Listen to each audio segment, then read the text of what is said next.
Welcome back to another Tera Plays Tera video.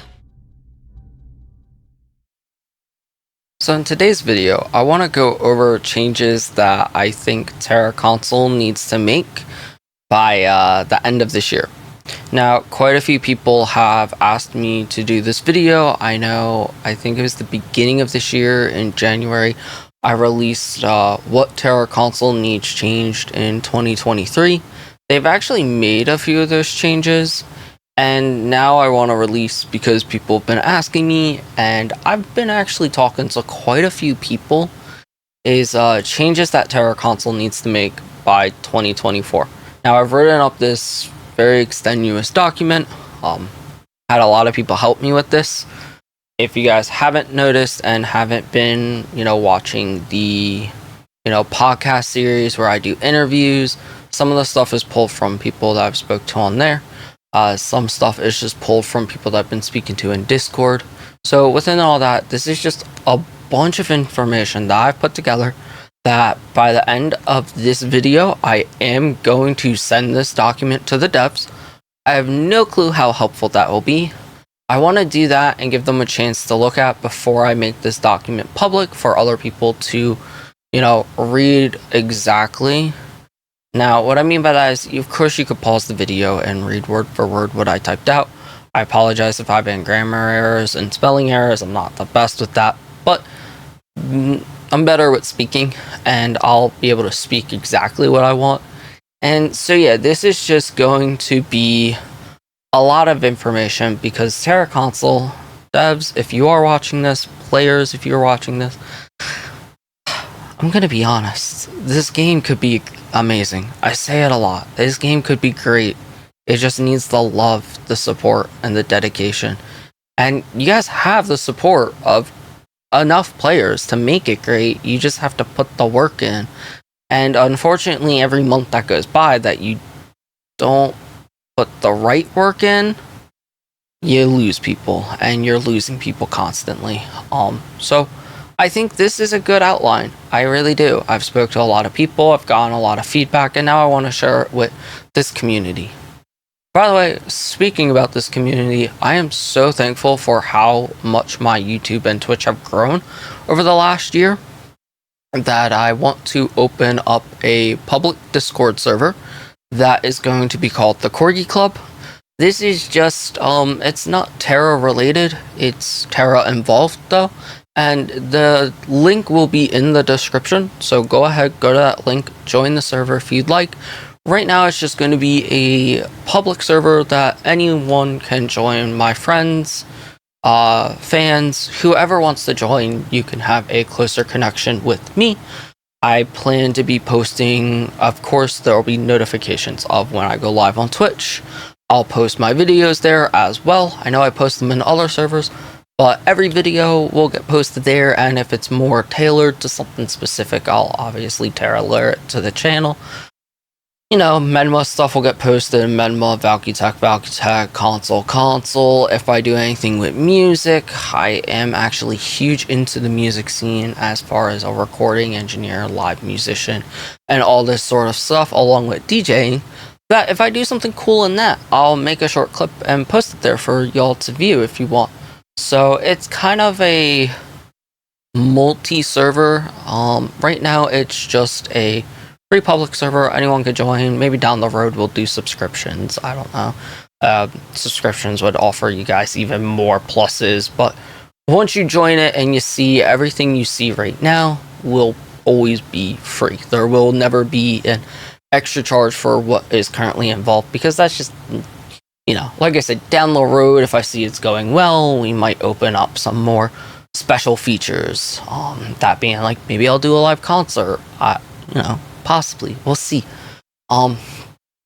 So I wanted to get the server stuff out. I wanted to get, the first mention out to the devs.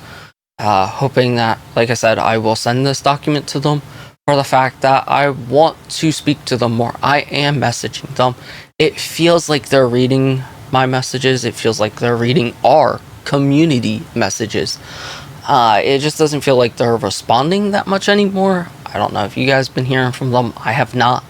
But I mean, I was saying, hey, we need a transmog system for our costumes. They never got back to me, but they implemented it. So that makes me think, okay, they're not saying yes or no to stuff, but they're doing stuff. So hopefully they'll take something, one thing out of this. I'd like for it to be a lot of things out of this, but hopefully they'll take one thing. Like I said, a lot of this comes from those Twitter polls I've been doing and just a bunch of stuff. So to start off, we have like this table of contents index that I just kind of put together to keep things organized for myself while writing it out. The first thing I want to go over is the level 0 to 65 system.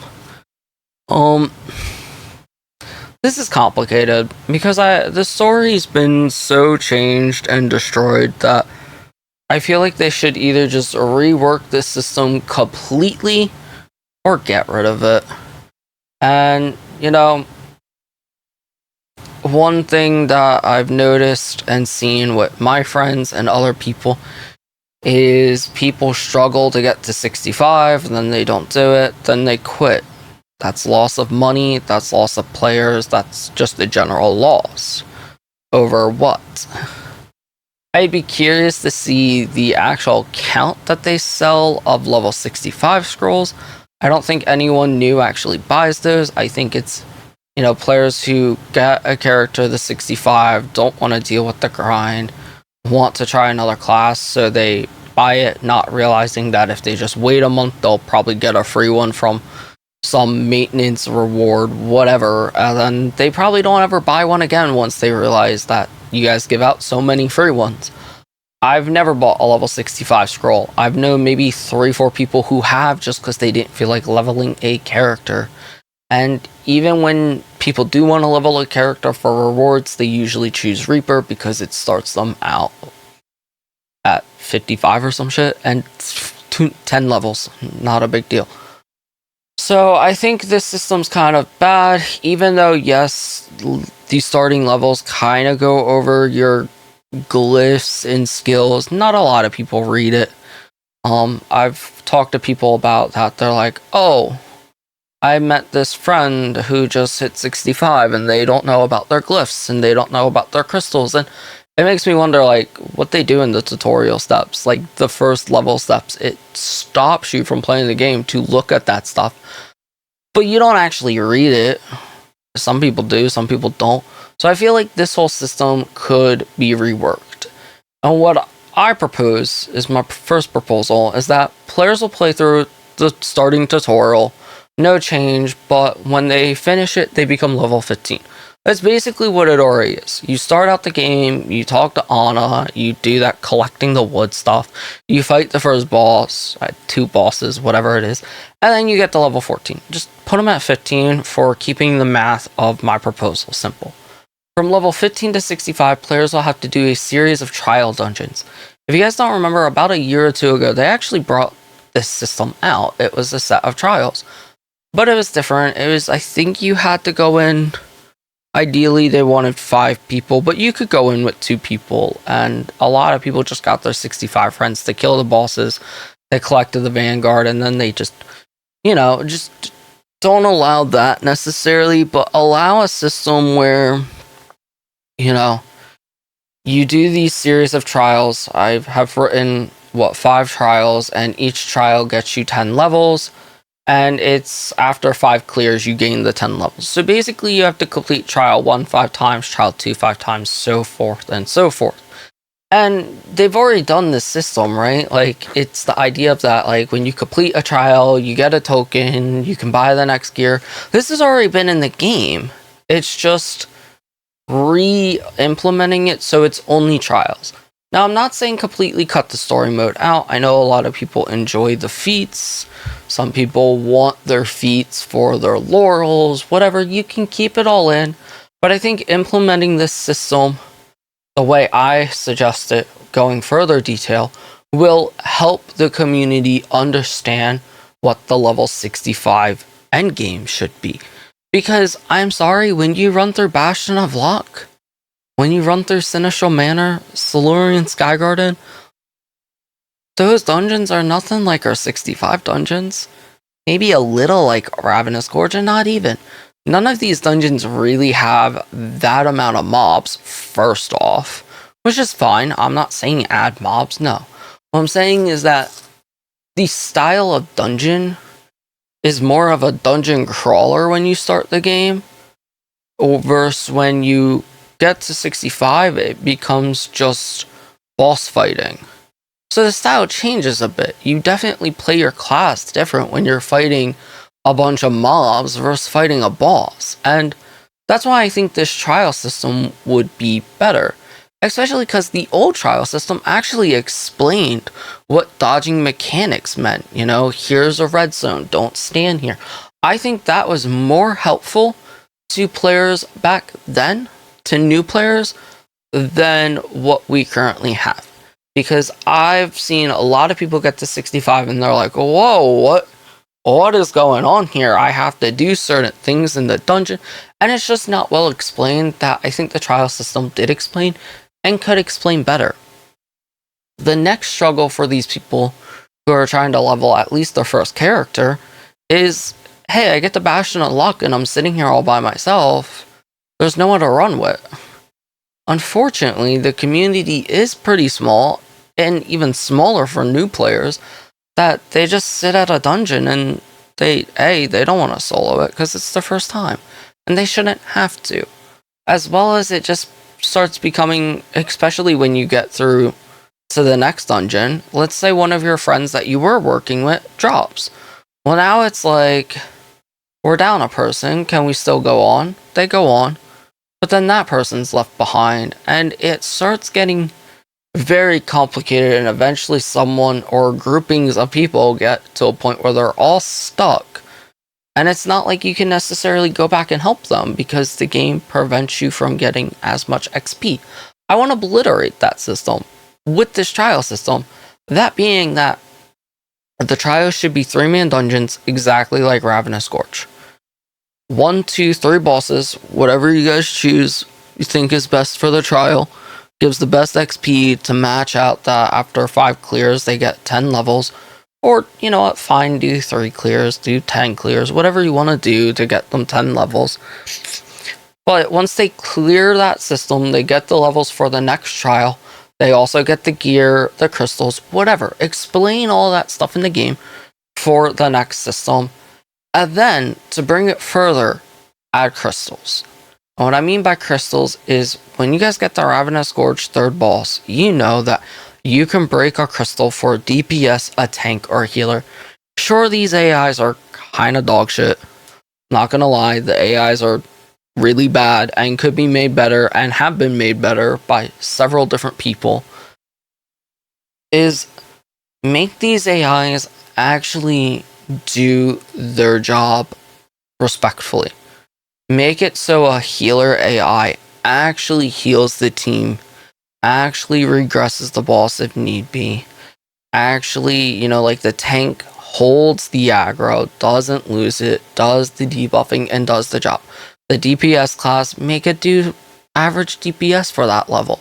Thus being that if someone goes in by themselves as a healer, they can bring the tank and DPS crystal, and they'll still learn the dungeon the proper way. You can even make it so that the DPS and tank take damage and teach the healer how to heal these AIs so that they understand their role when they get to 65. Start adding actual mechanics to these bosses at this level so that a healer understands, well, what regressing or plaguing a boss is. I don't know how many times I've ran a dungeon. I remember LKHM when that regression was so important. And I was not a healer, and I'm still not a healer, man. I'm going to be honest, I'm a terrible healer. But I understand regression from my healer friends. Not because the game explained it, because friends sat me down and explained the class so I could make that guide, so I can, like, understand the concept of the class and try to help explain it to other healers that don't understand these concepts. That's what this trial system should do. Eventually, when they get to level 40 or 50 and they have those skills unlocked, the boss should have a mechanic that says, if I'm not regressed in 15 seconds, everyone dies. And go ahead, make a freeze stop like they did in the trial system, and explain to the healer and all the players, this is going on in the dungeon. This needs to happen or this won't clear. And now we'll start getting players that will understand your game, as well as they'll want to continue, because this will feel like the same when they hit level 65. Sure, dungeons will be much harder. Sure, they may get one shot more. Sure, they'll understand, like, okay, maybe the game's not as easy, but that's fine, because at least with this proposal, they have the basics they need. The game will tell them, I don't want to say just hand feed them, but definitely have the game express what each role should do in the trial system. Express what skills do damage on DPS, what skills are iframes, what skills are movement. Explain to healers what skills heal. Explain what skills buff your team and debuff the boss. Progress the boss. For tanks, explain what skills block, what skills debuff the boss, what skills are iframe. You can do a trial system, and you've done it, but improve it instead of removing it. So that's a long ramble. I do apologize. There is going to be a lot of rambles. My second proposal is, and this is a really hot take that a lot of people probably won't like, is just fuck it, remove it. If you're not going to do it, fucking remove level 0 to 64. Get rid of it. Give everyone who makes a new character a level 65 scroll. Start them out with Stormcry gear and feed them to the wolves and tell them, hey, here's all your stuff. Read your class. Best of luck. Hopefully you can find someone, because that's what they need anyway. I'm sorry. I firmly believe that probably 1 out of every 10 players actually takes the time to sit down, read all their skills, looks up a guide, tries to figure out what glyphs and what crystals they use, and maybe actually dives that much into caring. I think that 110 probably do that. I'm sorry if these statistics are wrong. They're just coming off the top of my head right now. They could be completely wrong, and that's fine. And then I think another probably half those amount of players that get to 65 that would have all this would just say screw this game and quit, which they already do anyway. And then maybe the other half, besides that 110, actually, just go through the game and they don't care. And I've seen it. I've seen players. I've seen a lot of healers. I'm like, hey, can you use mana charge? And they're like, no, use a mana potion. I'm like, your job is a support. If I need mana, you have a skill that gives everyone mana. And they're just like, no, I don't care. It's like, alright, well then I'm not playing with you. And unfortunately, these players also probably eventually quit, because when they give that attitude to multiple people, they all actually just go, they can't get runs, so they quit. Whereas, again, my first proposal would hopefully explain to them some of that stuff that would then help them not quit. Again, if the devs don't want to do that, make your life simple. Like I said, fuck it all, remove it. And then add in an extra 4 dungeons by removing the beginning of the game, because no one needs to do it. It's pointless. You're not making money off of it. I hardly believe that you make money off anyone buying level 65 scrolls. Feel free to show me the facts if I'm wrong. I'd love to see them, and I'd love to know how much 65 scrolls you actually sell. Another friend, he actually does my thumbnails, Jab, actually did give me a suggestion as well, was maybe we can implement a system that if we do keep level 0 through 65, is once you get, let's say, 3 characters to 65, 3 different classes, let's say, just to keep Reaper hacking out of it, 3 different classes to 65, then any new character you make starts at 65. I think that's a cool concept that allows people to not have to rule through grinding through 0 to 65 without just giving everyone 65.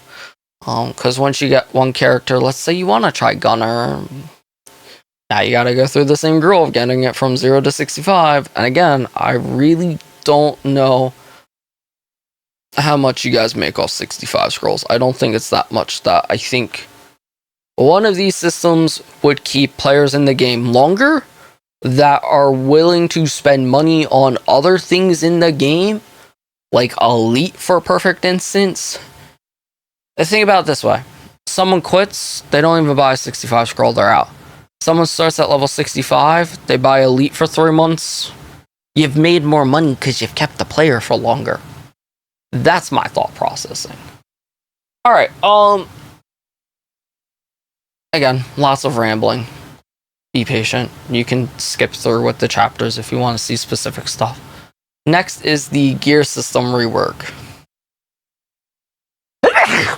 Scheiße, I apologize.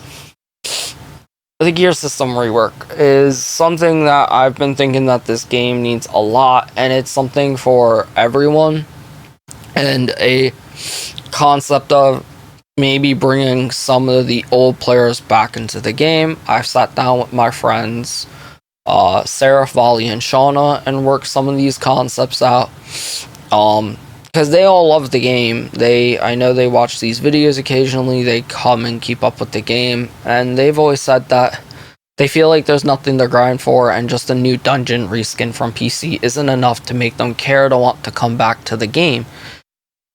Being that they don't have new gear, but it's not just gear they want, it's a whole new, they want to learn something new. And I think doing something new could be a cool way for Tera to reinvent itself for not only those old players, but new players coming in. Thus being not putting everyone necessarily on a 100% even ground, but rebalancing everyone back to maybe a central, somewhat starting location with a new set of gear. Thus being, like I said, a highly suggestible rework, allow players to all start from a new list of gear. What I mean is, everyone should be able to upgrade their Kayas into a new tier. Maybe it can start out at the 2nd tier. This is kind of like when Death Rack patch went to Heroic Oath patch.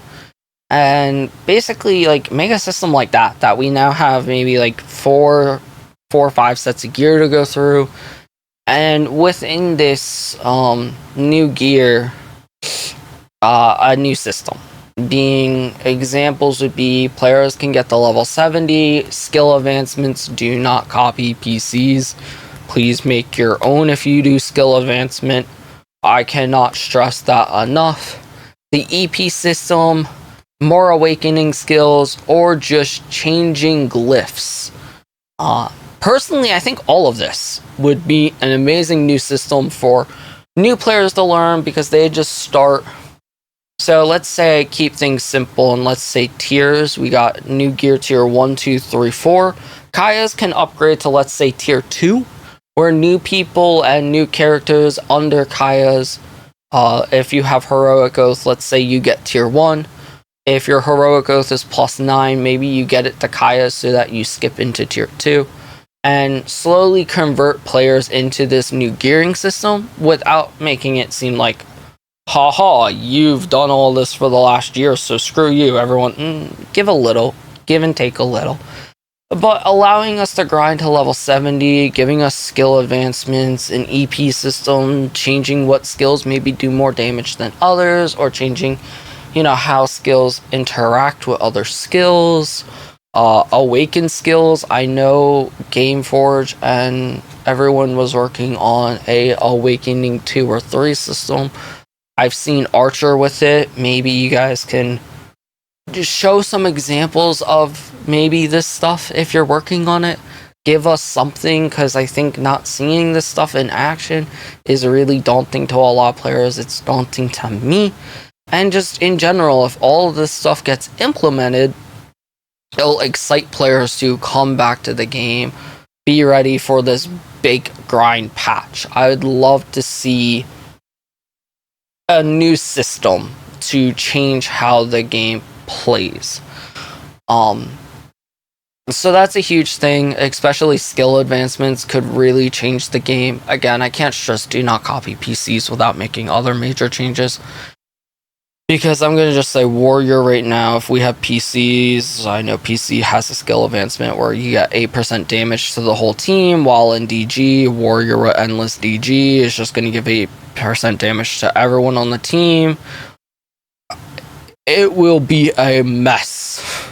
Like, the damage will go from here to here, and it's already here, so it doesn't need to be the fuck up in God status, even though it's already there. So, you know, that's what I'm saying, like, don't copy PCs. You can copy some of them, but don't copy all of them, or make major changes to the ones that need to be changed. I think this would entice people to really check out the game again. Item XP. I hate that it's gone. And it is gone. I think item XP should come back, but I think it should be reworked the way this is actually stolen from Valky Tech. Is that Valky Tech has a system where you have to grind a lot. And I mean a lot. Like, it's a ridiculous amount of item XP. But you get 100% success rate. Meaning, example, let's say to go from Kaya's 8 to 9, you would need 2 million item XP. Once you have 2 million item XP, you have a 100% success rate. But 2 million and 1 doesn't change anything. You have 2 million. And it doesn't carry over. So now let's take Kaya's 5 for an example. Let's say you need 1.5 million. You get 1.5 million. You don't upgrade because you don't have the mats or you just don't feel like it. And now let's say after another month, you would have had 2 million. Well, you still have 1.5. Until you upgrade, you cannot exceed more item XP for that piece of gear. In other words, once you get max item XP, this forces players to want to enchant immediately because yes, they have 100% chance. And they can't overlap item XP. There will be no more, well, let me stack up, 20 million item XP so I can go boom, boom, boom, boom, boom. No. It will be, you're capped on item XP for this item, GG. Enchant it or don't. And if you're capped on item XP for all your pieces of gear, but for whatever reason you don't have the materials to enchant, GG. Go farm those materials to get your enchants. So I think this would be a really cool system. I really love that Valky Tech has worked something like that. And it really insinuates grinding item XP with grinding materials. There is no sense of, hey, I'm going to waste my materials on an enchant without item XP. And you could still do that gamble. Like, if you're someone that wants it maybe quicker, you can still enchant without full item XP. But it insinuates a longer grind with less RNG. And you can make the item XP and materials match a bit if you want. Do the math, have fun with that. I refuse to dive into that math completely. But I mean, realistically, you can make it match that. If someone has to have 100,000 item XP, they'll get 100,000 after clearing X dungeon X times, which gives them X amount of materials. It's doable, I promise. The cool thing with this system too is if you have players that maybe they've grinded on other characters but don't want to run dungeons, they can get the materials on other characters. And let's say they want to fast track an ult. Well, with making item XP come back, you guys can sell item XP tokens. Devs, take advantage of that. It's a cool idea. Players can buy item XP tokens if they want, but you'll still need to run the dungeons. Quote unquote, stop selling materials for Tera coin. Sell item XP. Seriously. Because now you insinuate people can buy this item XP for an ult. They can run the dungeon on their main. They can send the materials to their ult from their main. And they can buy item XP. Do not sell material. It makes everyone who runs dungeons feel invalid. Truthfully. There are players that are like, oh, why am I running dungeons when I could just drop $1,000 on your game? Make people drop $1,000 on item XP tokens. You'll have much better sale values, I'm sure of it, because it will always be needed if you bring back item XP, and people will still be playing your game to get the materials. You're combining what the game should be. Don't sell item XP tokens if you're going to sell materials. I'm just going to be real. You have to stop with the pay to win bullshit. Pay to win stigmas is annoying. I've, yes, spent more than my fair share on them. I have no problem admitting that. I spent quite a bit on mounts. Yes, it's annoying. But I would never buy materials that I can necessarily, I guess Stigma shards. I've never really bought Kaya's materials except for selling the pouches for gold. So, personally, I think enchant materials should never be bought with money. Make item XP tokens. You can sell them in multiple different packages. Have fun with that idea. Alright, Stigmas. I've had such a hell of a time trying to cover this shit, and again, personally, this is where I'm going to try and break down the item XP in more detail, is that Stigma should have item XP. It'll be locked at 100%, like I've said. You can't stack the item XP between levels, and basically I've charted out what each Stigma should need for item XP. Kala and me have really spent a lot of time talking about stigmas. Not just Kala and me, though. I've talked to Hank, I've talked to DZ, I've talked to Jab, I've talked to fellow previous players, and boy oh boy is this section of this video gonna get long. So I apologize. First off, item XP makes stigmas less of a pain and makes it more balanced for everyone.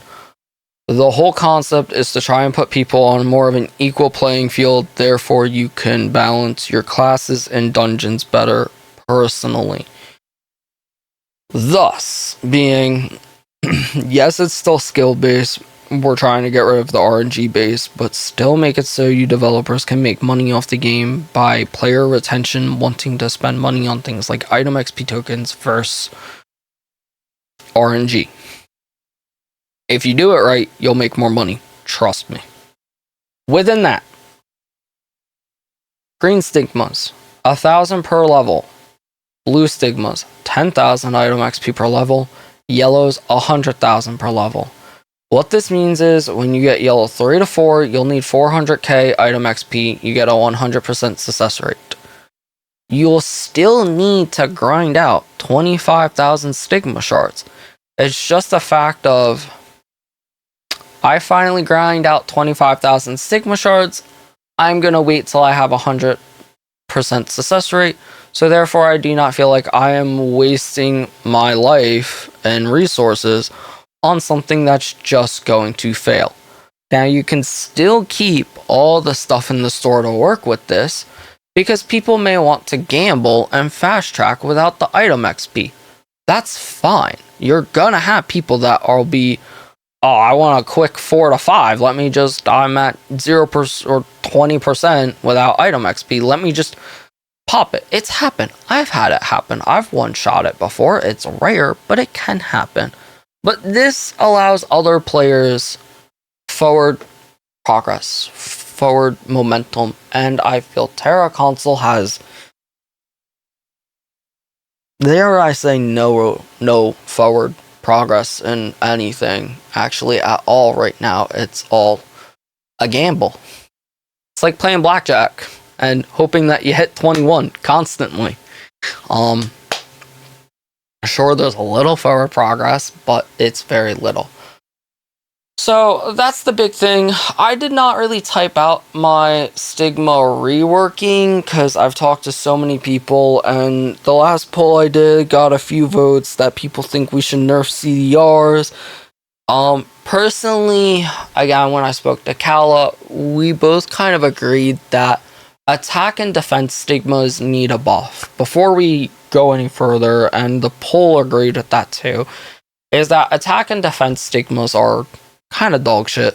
So look at reworking them, increase the damage of attacks, increase the damage of defense, and personally, defense needs some better rolls. A cool roll idea would be give defense stigmas, what is it? Crit power to front. That's really cool because that's a roll that tanks usually have anyway, so increasing that crit power for tanks could be neat. It would be just in general a neat roll to add to defenses that would make them maybe have a bit more value than they do right now.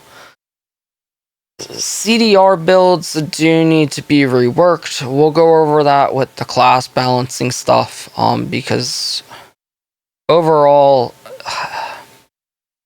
the survivability of CDR builds needs to be reduced. The damage isn't too much of an issue, even though a lot of people are like, war tanks are god because endless DG, Reapers are gods because endless shroud. If we make everyone balanced in damage, which the devs have been doing pretty well actually, and even more balanced in damage, if you guys could balance the idea of the soul builds versus the attack builds and make everyone on an even playing field, then realistically it wouldn't be as detrimental, because then you can just balance the players against the bosses' HP and endurances, making all fights relatively, again, now based more on skill than, hey, this person just has this godly Stigma build. It's no, this person's just a good player, which is what you should want for the game, is these people get better times because they're just good, not because they have a crazy build. And thus being, if you fix stigmas this way, if you balance attack and soul stigmas and defense with soul stigmas, just being the fact of, again, I'll cover it more in the class balancing later on, but make it so that endless DG is not really an issue because bosses have so much health. Fights are the proper length even with that. But even if you don't have endless DG, because attack and soul stigmas are balanced, it is equalized. Being that people may build soul stigmas just to have better buff retention, but not survivability retention. That's what needs to be fixed. I shouldn't be able to cast my shadow for damage reduction every 10 seconds. I haven't looked at it. I'll be honest, I don't know if it is. But that goes along for things like Kaya Shield. They shouldn't be unlimited. None of that survivability stuff should be unlimited. So maybe we add a hard cap to specific skills that make dungeons too easy. Again, we'll go over that more in class balancing, but I think stigmas could have a better system. With this, I've talked about locking stones before. That would also help if people could lock their rolls before re-rolling every time. That way everyone has a chance of the same build, while if they all are on equal base, you can make dungeons the way you want. And again, I've told you ideas on how to make money with that, devs, so dungeon reworks. You guys can see how this kind of leads into one another. I've spent a lot of time with this, I'm going to be honest. Alright, dungeon reworks. Yeah, dungeons are just kind of boring. Sorry. Those that are new, it's fun. Good for you. I enjoy that. You're learning. It's fine. For a lot of more middle end game players, we get bored with them pretty quickly because, well, one, we get a new dungeon once a year. Needs to be 3 months we get a new dungeon. You're converting from PC. You got plenty enough to bring over. Speed up the process would be nice. I also just feel like there's not enough dungeons in the game. Personally, I think it's less than 16 right now. I truthfully believe if... Oh no, we currently have 10. Huh. I wrote that in there to remind myself. Duh. We currently have 10, guys. Not a lot to pick from. Makes it boring. Bring it up to 16 or 20. Reason why I say 16 or 20 is because then every 3 months, you have plenty enough to rotate from. There are 72 dungeons in this game. Okay, maybe a little less in console. I think it was 72 in the current fan servers between everything they could add. So yeah, that's about 70 dungeons in this current game that they could improvise around. And you're only giving us 1/7 of them? Bump it up to 16 or 20. Thus being, if we have 16 or 20, every 3 months you can rotate 8 or 10 of them. Meaning you can rotate dungeons every 3 months, and we'll have a full cycle rotation after 6 months, being that, okay, Series A, these 8 go, these 8 stay, these new 8 come in after 3 months. After 3 months from that, these Series B 8 remove for Series D, thus being people who know the dungeons already have a new set to mess around with every 3 months. And those who are learning, when 8 are removed, they still have 8 that they've been learning. Thus being that everyone will always have 8 new dungeons to play with, and 8 dungeons that they have learned and get to continue learning. It just gives you more wiggle room, personally, is that if you have 16 or 20, more content for everyone to enjoy, more content for developers for you to work around. I just think overall, there is very little to do in the game. And it feels like, I don't mean to be rude, but it feels like developers, you only want us to have dungeons as content. So why not just give us more content and dungeons at least? Yes, I'd love more events and all that good stuff, but if you're not gonna do it, at least do the thing you're doing and give us more of it out of everything else. Okay, so I balanced this to work with that new tier system with level 70 and giving us stuff. Basically, I mean, there should be a few old tier dungeons, the set of dungeons that would be set for level 65 players who are in H.O. Kaya's gear to help push them into the new gear mentioned, the gear reworking system as above. This can be a set of 3 and a 5-man dungeon. These only need to be as well as a full new gear system of level 70. So basically, these can be like Ravenous Gorge, but maybe make it a little more fun for people in that gear set, and just push people out of the current phase of Tera into the new phase. Again, if you guys are not gonna do the new phase of Tera, fine. You don't have to worry about this old tier dungeon. We'll get into more of what I mean for my dungeon new series. Event dungeon. This was brought up to me by, I want to say, Nick and Jab and a few other people that I combined that gave me a bunch of ideas.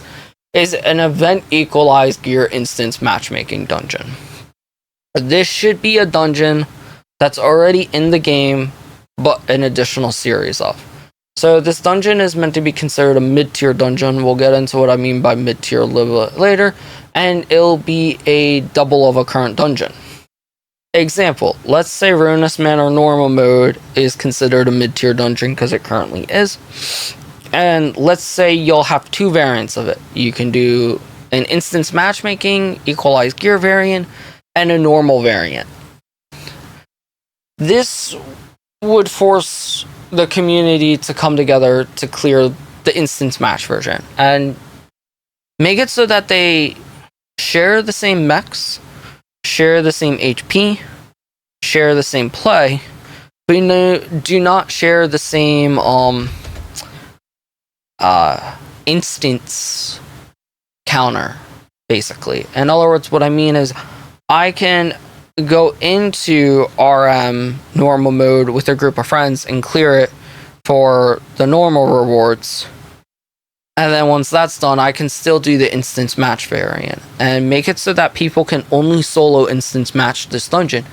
And the reason being is that you'll maybe start seeing that veteran players will instance match with new players, and the equalized gear is to make it so that no one is really overpowered, and thus the veterans are meant to hopefully help teach the new players being that they can only solo match, you never know who you're going to get, but make the reward be amazing for each boss. Even make it be like a triple drop dungeon, make it be make it have a high-end reward that everyone wants to instance match this dungeon, but it'll be an easier experience for those who haven't learned it yet, maybe. And the idea is that, again, the vets teach the new people then can take what they learn from the instance match one and then hopefully go into the normal dungeon with their friends or other people in LFG and put to what they learned to practice. But the reward has to be crazy. And I'm saying, like, make the reward right now. If you don't take any of my changes and you implement this, make the reward be superior, superior Stigma feedstock for each boss that's shared. Like, everyone gets one superior feedstock, so at the end of it, you get 3. Make it give a ton of superior stat changing stones. Maybe make it like 20,000 gold after clearing it. Maybe make it give everyone a diamond pouch currently. Like, make the reward so freaking good that endgame players will want to solo queue.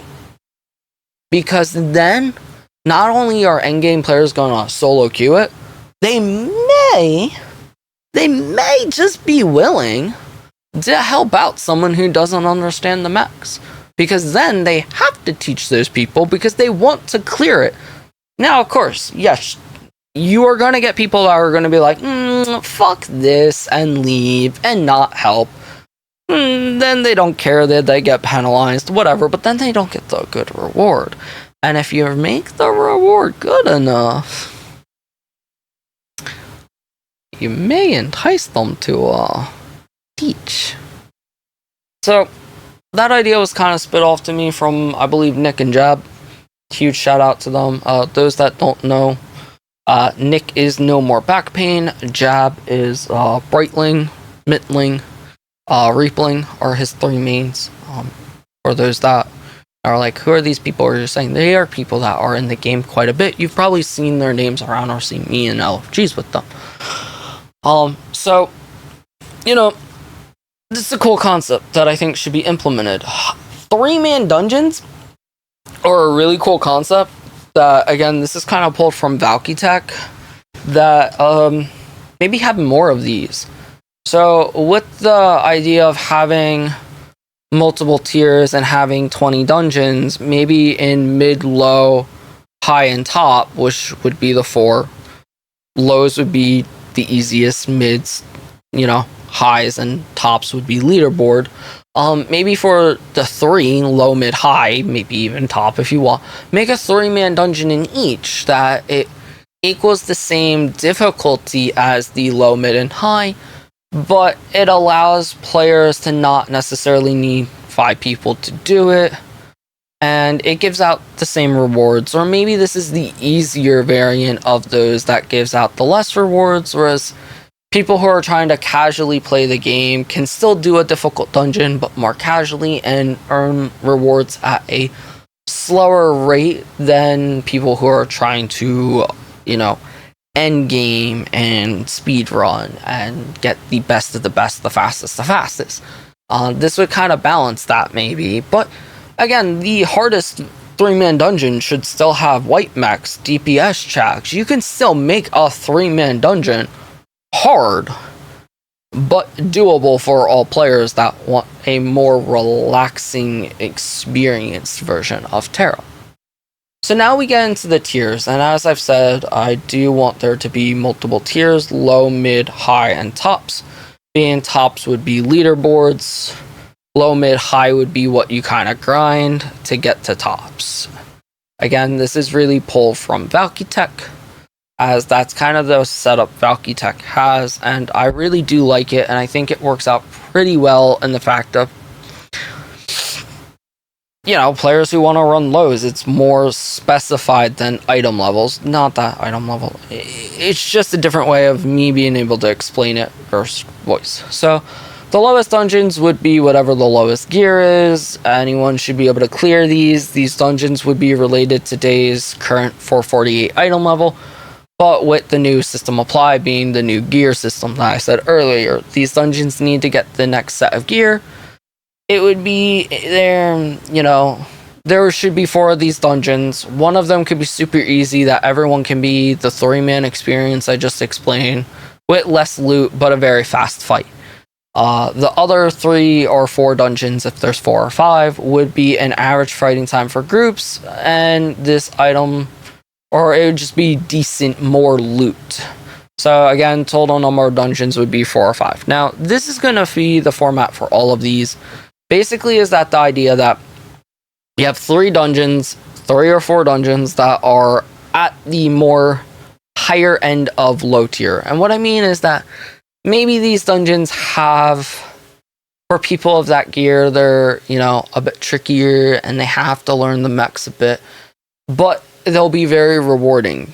Whereas the 3-man or the one easier dungeon would be a really fast fight. Like every boss would die in 1 minute, even if they're at low tier gear. Quick 1-minute fights, they get in and out, they get less loot. Whereas the harder low tiers would be maybe the average 3 to 5 minute fights, but give you 3 to 5 minutes worth of loot.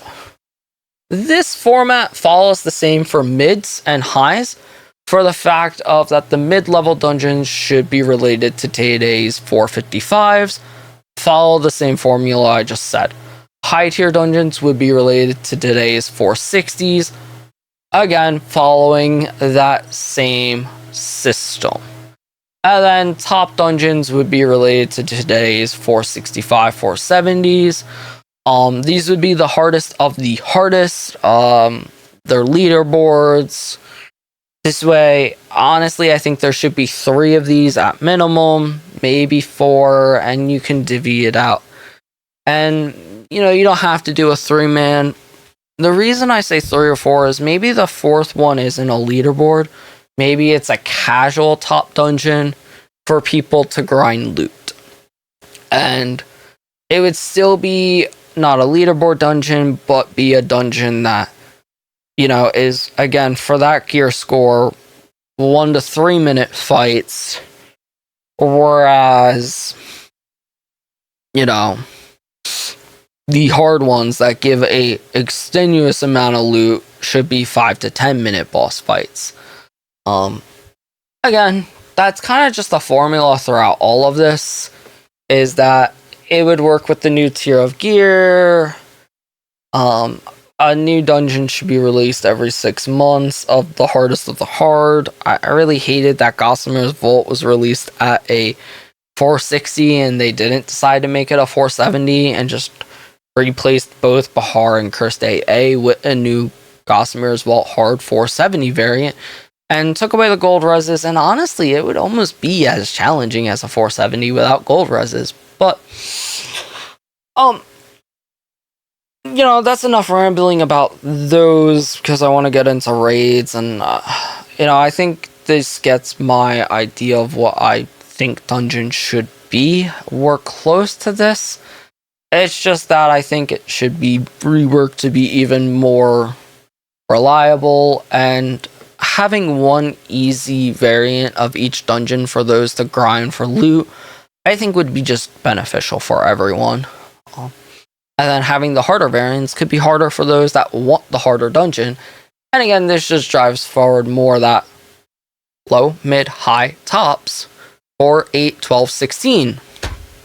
Take 2 of each away every 3 months and replace them with another 2. I'm making your life easier here, guys. To the developers, to the gamers, hopefully you're enjoying this shit. HH. Alright, HH and raids. Man, fuck Herald, get rid of it. Or rework it. Part of my language throughout most of this. Herald, for those that don't know, is a 20-man raid. You are meant to clear with Frost Metal gear before awakening skills. It gives the same loot that it gave back in 2018 or 2016, whenever it was made. So, why is it in the game? Seriously. Why? Get rid of it. Change it. Make it harder. Update its HP. Make it so people can actually have fun running it. And make it drop shit worth value. Make it drop a new tier of gear to get us into level 70 if you want. Make it, drop stuff to change the game. Make it drop Stigma stuff. If you're not going to do that, just get the fuck rid of it. It's taking up data. Screw it. Remove it. No one runs it. If they do, I'm sorry. I hope you've enjoyed it, but it's just not. It holds no value in the game besides nostalgia. Replace it with something better at this point. So, the other big issue with it is 20 people. That's a lot of people to log in at the same time in a smaller community. I said this in the last video about Herald. Just update raids. You have Acheron's Inferno. Bring us a 470 Acheron's Inferno that pushes us into a new gear score. Bring us Wonderholm. Hey, even better idea, pull from Valkytech, and I have it written, is update 4th phase of Herald and make it a 5-man. Or make it a 7-man. That would be such a cool concept, and people have to do the mechs, and it would be an actual dungeon instead of raid. Like, you could do so much with that. Or just bring us a 7-man, 10-man variant of Velic Cold, bring us Democron's Factory, and update it to being in the current patch. Herald by now is just a dungeon raid that is so outdated. You can do so much with that data. You can do so much with changing it. It's just not valid in today's current game. Rework it or get rid of it and bring something else. In the last video, I've talked about Dreadspire and being more floors. 20 floor DS with 7 or 10 man teams that has checkpoints every 5 floor. Could be a great idea. Make the loot resemble the current patch. I don't know. There's so much you could do. Or make a second Dreadspire. Make a tower system. Friends and I were talking about how cool would it be to have a new tower system that maybe the bosses are random every season. That could be cool. It could be like a 10-20 floor raid that you see cracked out versions of the bosses and it's random every season. They're saying make it a leaderboard. If it's a leaderboard, you really can't make the bosses random every entrance. But if you make it a leaderboard for guilds or for groups or whatever, it would be cool to have a tower system, an endless tower where it's like, alright, floor 1, you see Anthoroth. Now, floor 3, you see Lacolith. Maybe floor 5, this time you see Calcaic. And then, I don't know, the next day you go in, maybe floor 1, you now see Calcaic. And it could be cool to actually, test players on their knowledge of all bosses. It would be a really cool system. I can see it being very, very crazy to program, thus being maybe not doable. But, again, that's something you could do that I think would be more fun than today's current Herald. So, the other thing is that leaderboard changes. So, I talked earlier about leaderboards being top dungeons and being one of 3. You can also change it to this system, which was again inspired by No More Back Pain, is that make 2 variants of the hardest dungeons. In other words, right now we have Bahar. Make it so that when you go into Bahar, you can select a pylon, whether if you want a normal version of the dungeon or a leaderboard variant of the dungeon. And what this would be is basically like Pit of Petrax, in the sense that you can select the easy Pit of Petrax or the Withered that has more HP and endurance. Now, Pit of Petrax isn't the best example because it just dies pretty quickly. But it's the same concept that this is already in the game somewhere else and could be re-improvised in a better format. And basically what this does would allow people to go into Bahar and have the normal variant, and they can grind it for the loot they need, and they don't have to have long fights. You can make Bahar for them die in 3 to 5 minutes. Everyone's happy because they can grind it to get their loot, but they're not on the leaderboard system. Whereas the leaderboard system is made for the true endgamers that want times, that want a score run, that want their name on the board, that want some fancy reward at the end, and they would select the leaderboard variant, which would be a 5+ boss fight, 5 minutes or higher. Basically, testing their skills, testing their roto, testing their knowledge of the dungeon, and being that you select leaderboard, not for extra loot. No. You select it for placement, and that's it. Now, again, I would highly suggest making the leaderboard rewards something a bit more right now. Titles are kind of cool and a reason to do it. Maybe improvise, change the titles to be even more relevant than some of them, because some of them are just dog shit. But ideally, you could give much better leaderboard rewards with this system, being that people who want to run leaderboard for rewards then do the hardest variant, a leaderboard variant of the dungeon, where people who just don't care about leaderboards, that they just want to fight the hard boss and get loot, can. And they aren't stressed to do the harder variant because the loot's the same. And that's the thing, that yes, you clear the leaderboard variant and you get the same loot, but your name's now on the leaderboard, which is why you do it, is for the leaderboard reward.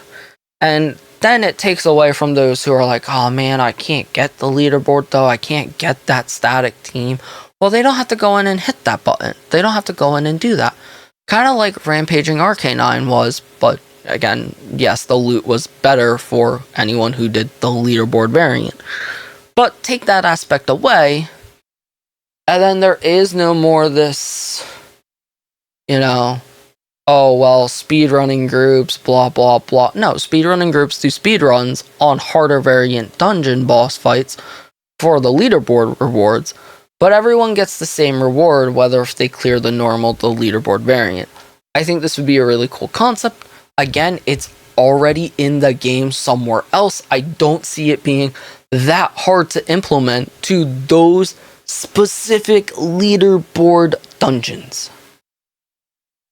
So that's everything of dungeons. I did put a short overall. I'm not gonna read it. I think it's just that I think dungeons need to be reworked with a new gear system. Thus being, you really need to highlight lows, mid, highs, and tops. Thus being, those need to resemble the new gear system or the current gear system. And that you should implement more dungeons in your game, because right now there's really not a whole lot to do. Okay, events. This gets into more to do than dungeons, because currently there's not really a lot to do on Tera. A lot of people, what they do is they log into the game, they get their runs, and then they piss off, because, well, they did their runs. They don't have to do anything else. I think that style needs to be broken. And I think, devs, you guys gotta start adding more things to do in the world. And this is something brought up by Hank. And yes, other people, but Hank is the one who really drove home with this idea on, on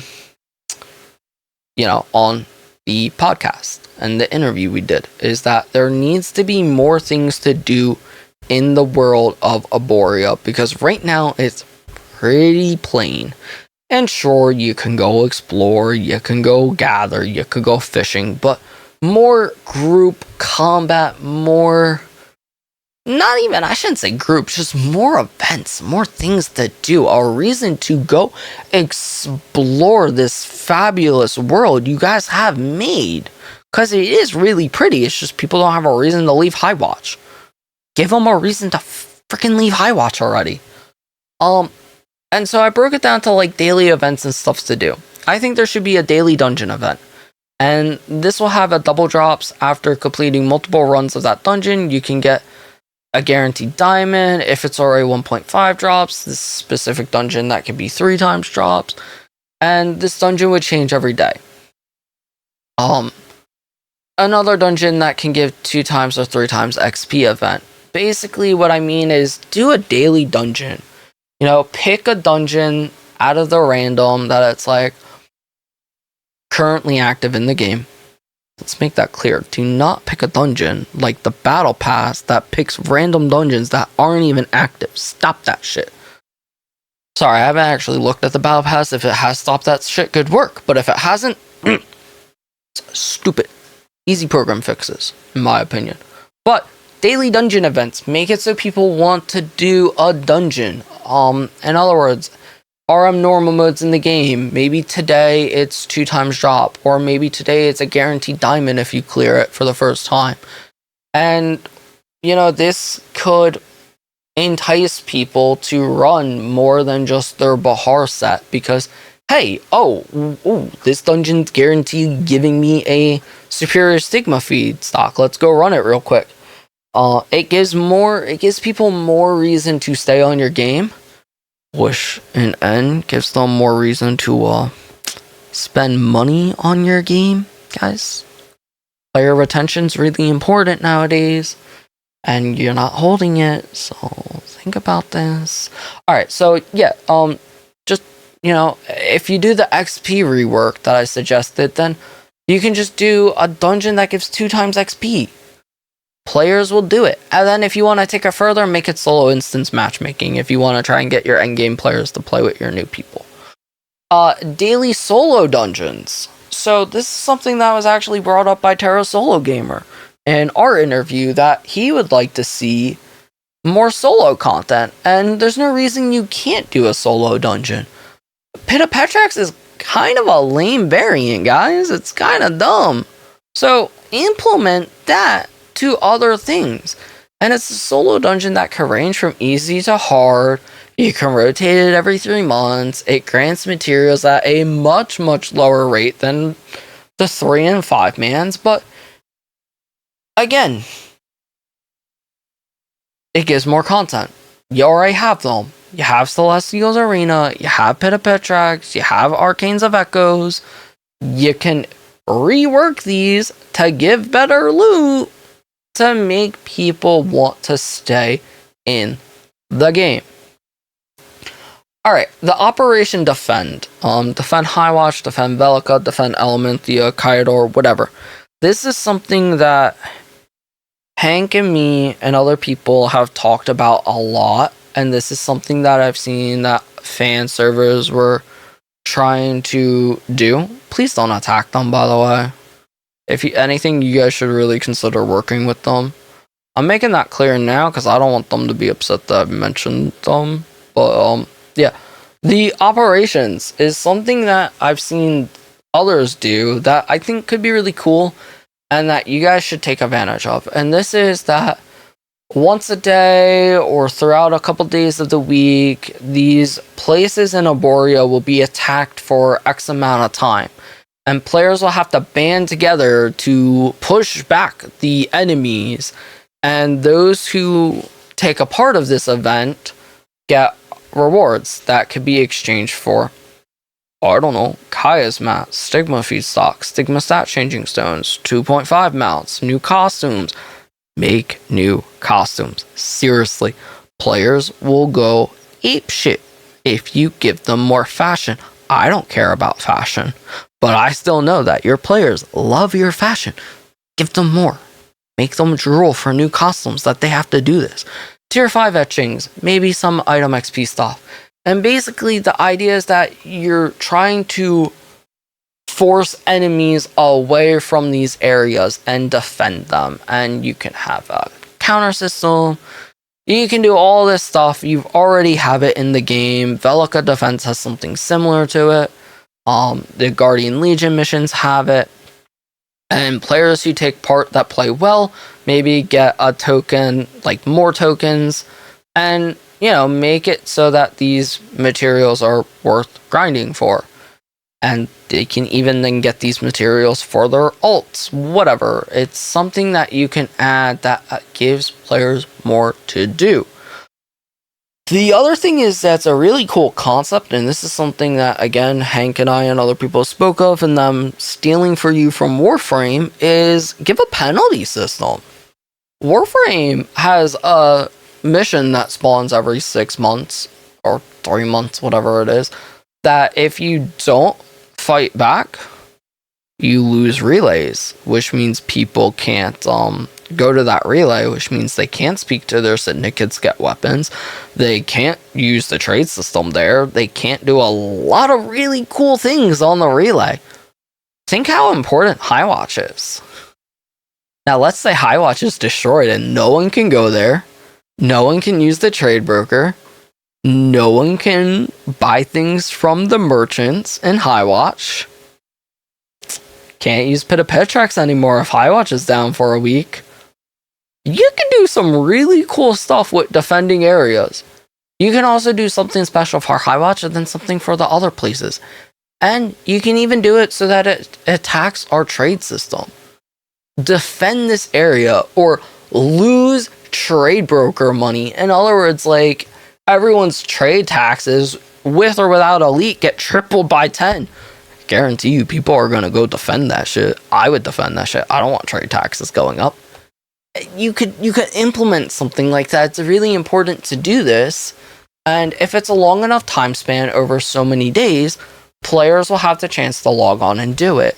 And it would be something fun to do while waiting for your dungeon to queue.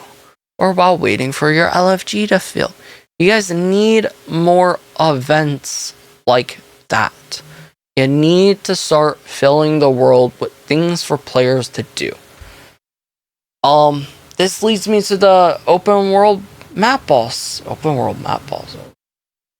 Oh, okay, yeah, this is something given to me. I really apologize. I forget who suggested this. Go ahead and yell at me in a party next time we speak. But as an open world map boss, you've already have map drops in dungeons. Well, maybe make a map boss that drops in dungeons. And what this would be is, it would be in the hardest of the hard dungeons, and you'll need a raid.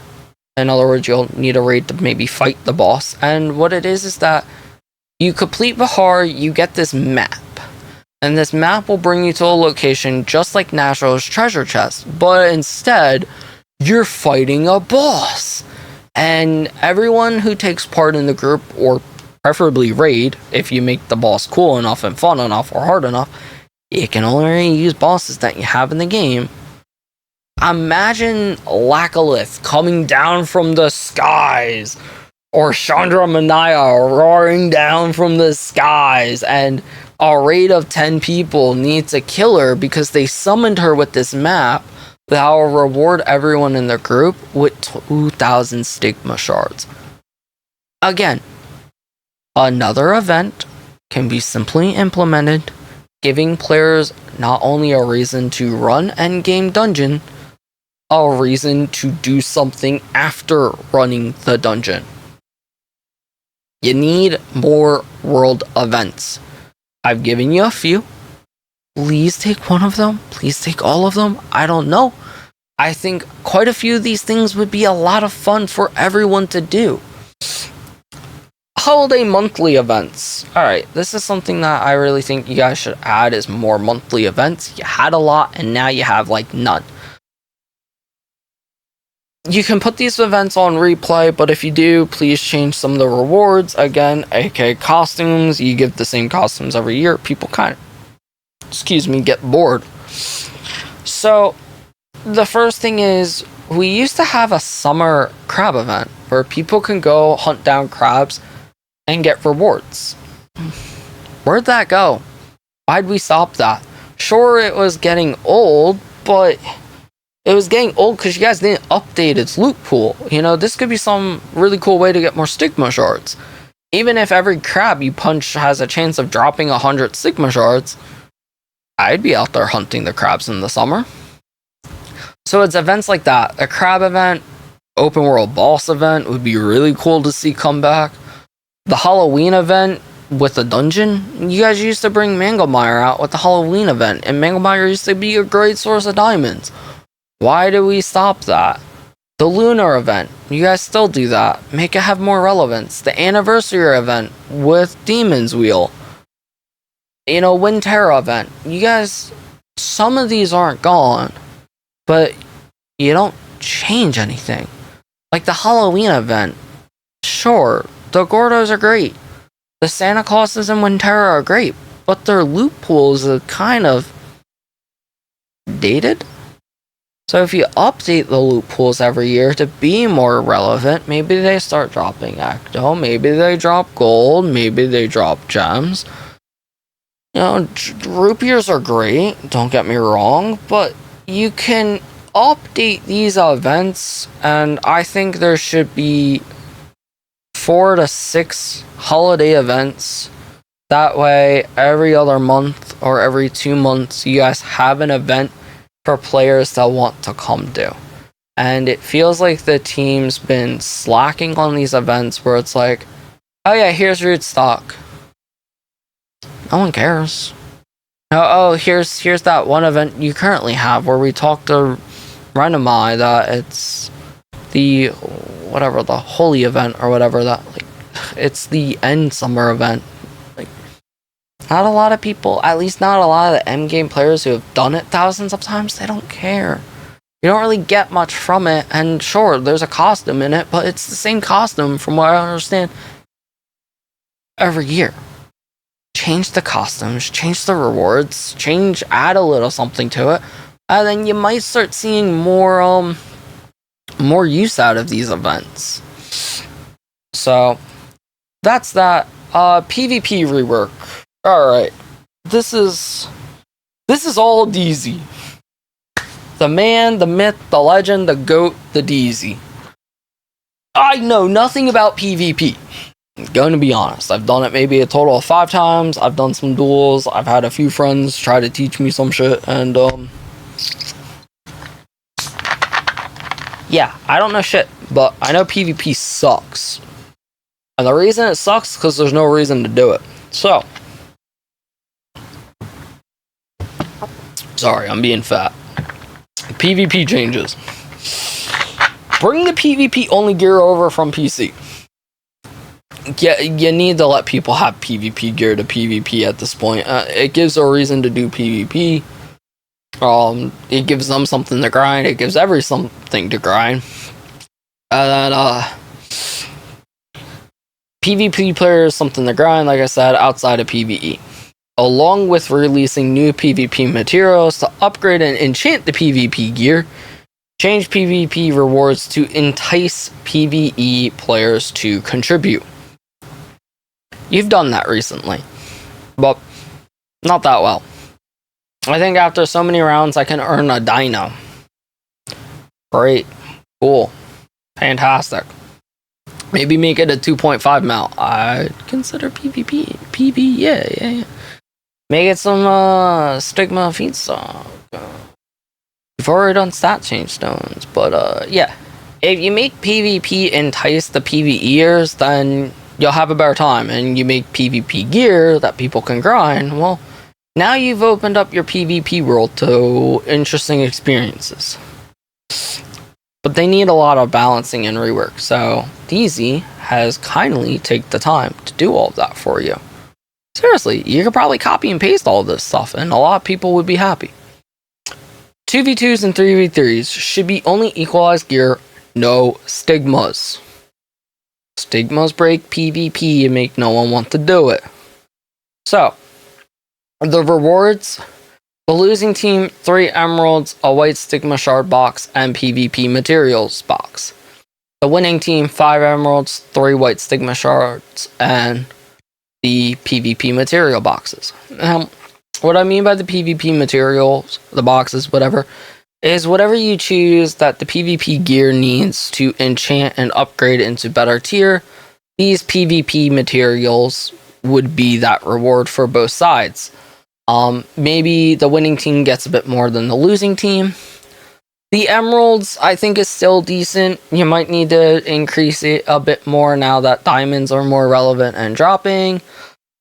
Stigma boxes, again, you may want to increase it since this was written maybe 2 months ago, before a lot of the recent pay for Stigma stuffies. So you might want to increase that to be more enticing.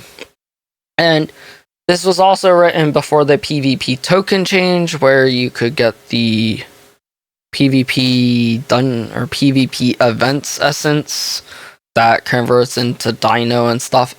Honestly, that's a great reward to add to all of these slots in whatever amount that the devs feel is appropriate.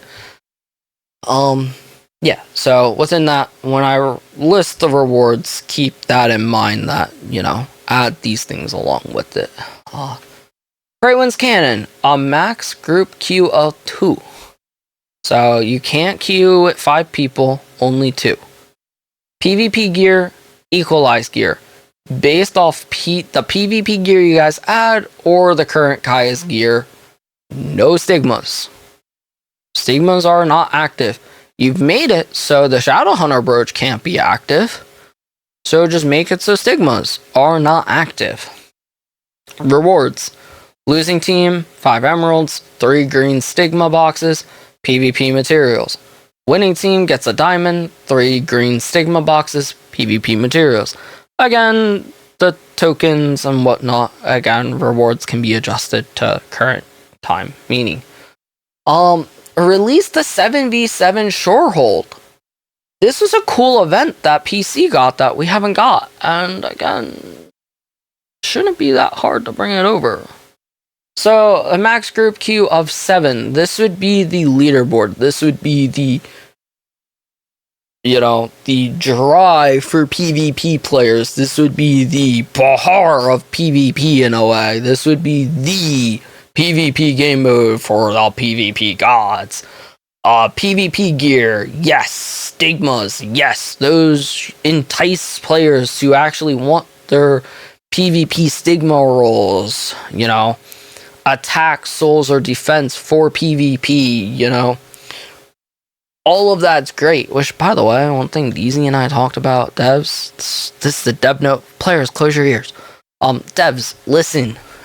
If you entice stigmas in a leaderboard PvP and entice players to do it with a good leaderboard reward, people are going to want to farm another set of stigmas for PvP, thus spending more money on your game.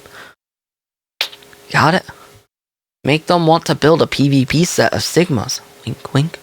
Alright, so seriously, stigmas for this is fine.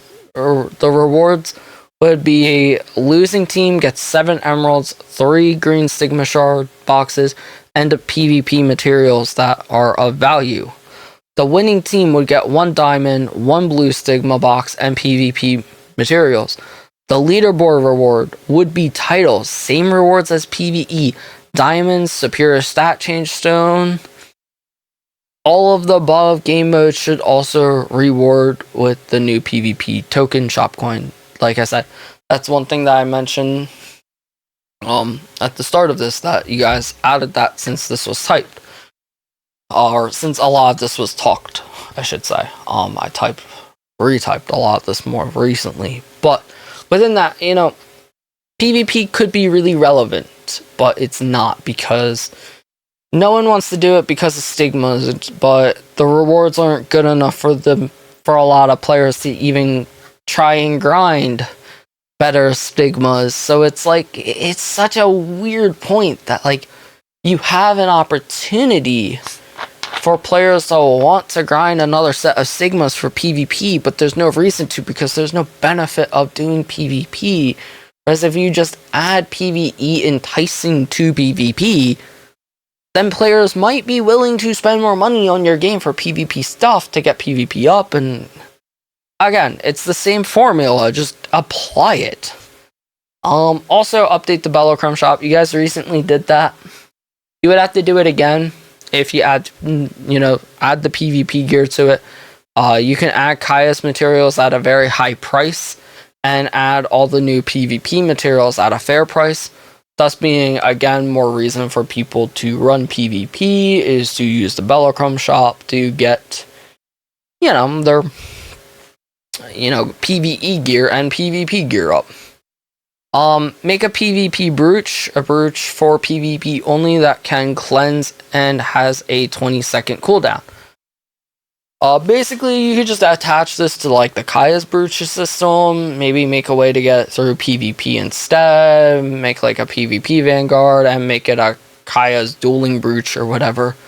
That, it does that stuff, and that's another thing for people to grind.